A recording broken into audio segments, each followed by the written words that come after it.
Olá pessoal, tudo bem com vocês? Na videoaula de hoje a gente vai falar sobre o período regencial. O período regencial ele vai de 1831, quando o imperador Dom Pedro I abdicou do poder em favor do seu filho mais velho, Dom Pedro II, que na época tinha apenas 5 anos de idade, e vai até 1840, quando ocorre o golpe da maioridade, que vai levar o imperador Dom Pedro II a ter a sua maioridade antecipada para que ele possa assumir, então, o período do segundo reinado, que vai dar início ao chamado segundo reinado.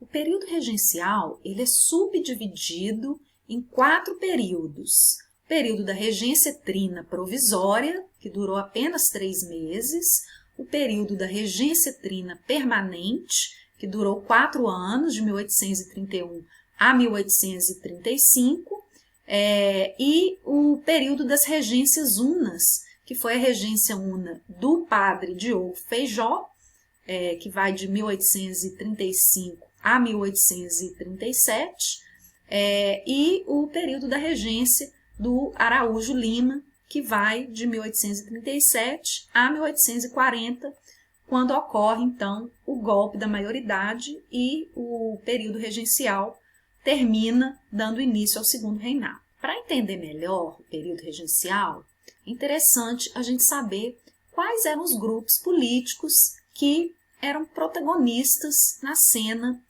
daquela época. Então, você teve aí principalmente 3 grupos, né? Os liberais moderados, conhecidos como chimangos, os liberais exaltados, conhecidos como farroupilhas, e os restauradores. Né? Eles tinham algumas características em comum, né? Como o fato de serem, principalmente esses 2 primeiros, né? Eram grupos liberais, né? Que defendiam ideias que iam de encontro à teoria do liberalismo, né? Muito embora fosse um liberalismo bem específico, né? Aqui no Brasil, mas tinham algumas diferenças bastante significativas também. Tá? Então, os liberais moderados, por exemplo, né, eles defendiam o chamado centralismo político. O que quer dizer isso? Né? Eles defendiam que todas as decisões, né, em qualquer lugar do país, qualquer província, passasse primeiramente pelo poder central, pelo poder dos regentes. Né? Ou seja, eles eram contrários à ideia, né, de que as províncias, de que os estados eles tivessem qualquer tipo de autonomia.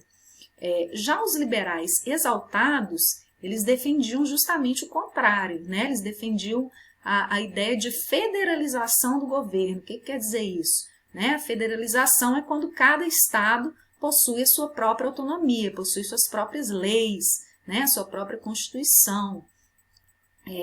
Então, com mais poderes para as províncias, e eles defendiam também o fim do poder moderador, que era aquele poder que foi criado pelo imperador Dom Pedro I, que acabava anulando o poder legislativo e o poder judiciário. Né? Então, era um poder que acabava dando a ele uma ideia de um governante absolutista, tal qual aqueles lá da Europa da época moderna. Já os restauradores, que eram conhecidos como caramurus, eles eram a favor do retorno de Dom Pedro I ao Brasil, né, que Dom Pedro voltasse a governar o país, né, mas acabaram se dissipando aí após a morte do imperador em 1834, vários membros dessa tendência política acabaram entrando para o grupo dos liberais moderados.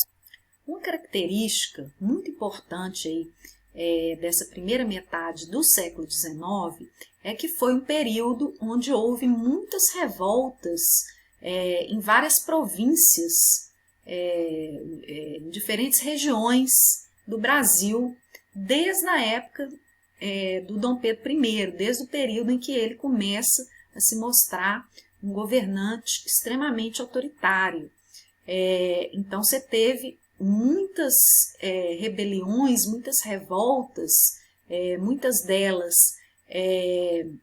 contestando o favorecimento que Dom Pedro I acabava dando para os portugueses que viviam no país, né? E também muitas exigindo uma maior autonomia para as províncias, né? Então, no período regencial, você teve muitas revoltas, muitas rebeliões, mas antes mesmo que esse período se iniciasse, você teve aí algumas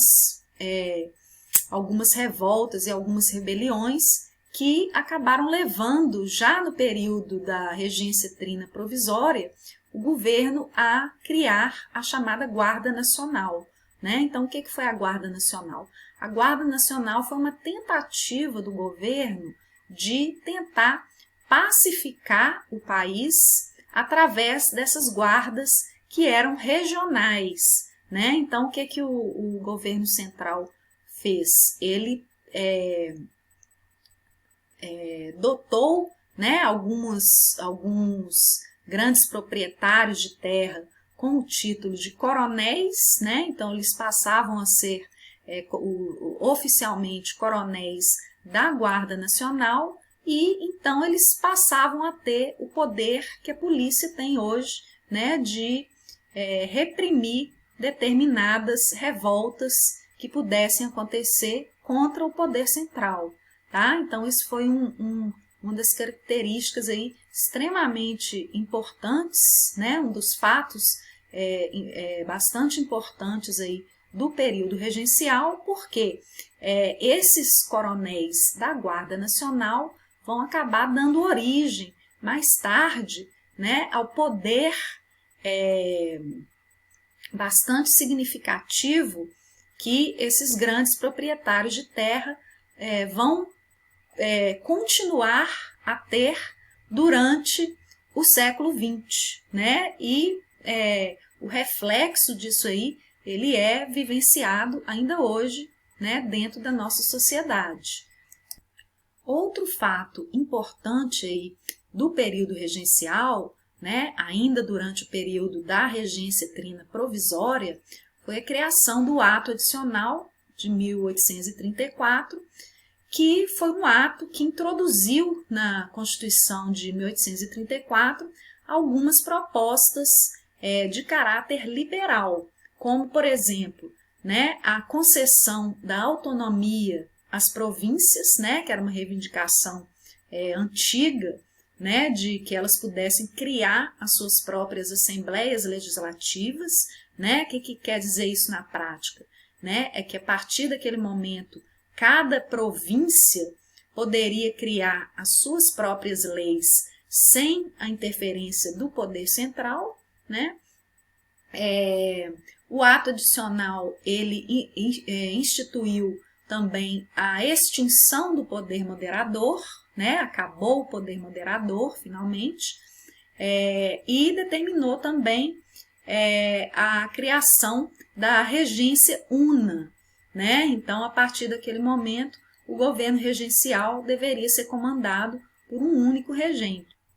Bem, sobre as revoltas, né, as que são que é uma das principais características também do período regencial, né, a eclosão de inúmeras revoltas aí em diversas províncias e em diferentes regiões do país, tá? Eu vou postar para vocês alguns vídeos que mostram detalhadamente, né, os motivos específicos de cada uma dessas revoltas, tá? Então, aqui eu estou listando só o nome de cada uma delas, né, e o local e o período de duração, tá? Vocês vão ver aí na minha página do YouTube e também no Google Classroom, eu vou deixar esses vídeos para vocês poderem assistir e saberem, né, com maiores detalhes os motivos de cada uma delas.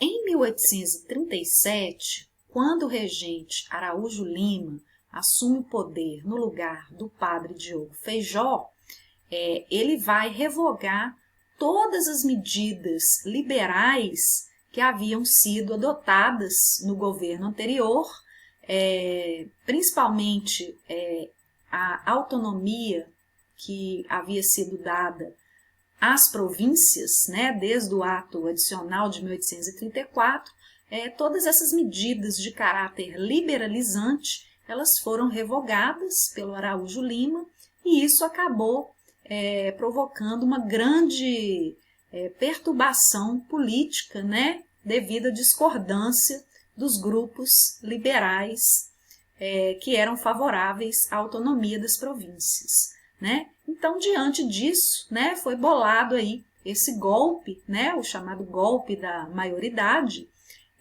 onde esses grupos insatisfeitos com a regência do Araújo Lima criaram o Clube da Maioridade, que foi um movimento no sentido de tentar antecipar a maioridade do imperador Dom Pedro II de 18 anos para 14 anos, para que ele pudesse assumir, então, o reinado antes de atingir a idade de 18 anos. Né? Então, na verdade, isso foi considerado uma grande estratégia, né? Porque o grupo do Araújo Lima não poderia se opor, né, a essa proposta, porque daria a impressão de que eles estavam se opondo aos interesses do império, né? Então, isso daí foi considerado, né, por alguns grupos como um golpe, né, dado pelos liberais para fazer com que o imperador assumisse antes do tempo previsto o governo, dando início então ao chamado Segundo Reinado. Bem, espero que vocês tenham gostado dessa videoaula, né? Aqui estão as referências que eu utilizei para prepará-la, né? Qualquer dúvida, mandem para mim por e-mail ou pelo chat, né? Ou postem na sala do Google Classroom. Grande abraço a todos e até a próxima. Tchau, tchau.